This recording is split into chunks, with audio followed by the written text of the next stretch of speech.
akambavako maro reukinta mamiratra royo vinitokako iny diasarotra foy avako anye izy zay ieny mamiko na ratsy na tsara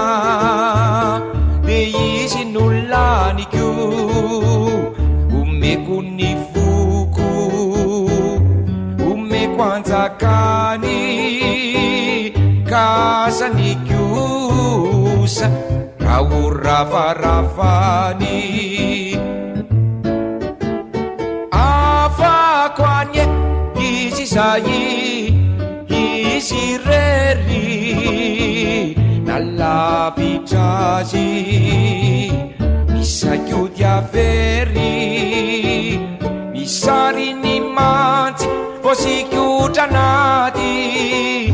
de irizikio tsara ao ampomandra madio afa koanyeye izy zaye nitiako tiko diatiko panilony tiako okolokolokio sy ataoko andry maso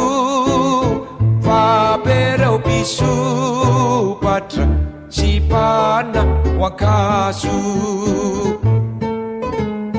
afako anye izy zay izy rery nalavitrazy misakio diavery misary ny mantsy vosikiotranaty de irizikio tsara ao ampomandra madio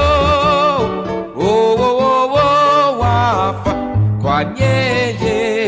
izy zaye itiako tiko diatiko panilony tiako okolokolokio sy ataoko andry maso fapereo pisopatra sy pana hoakaso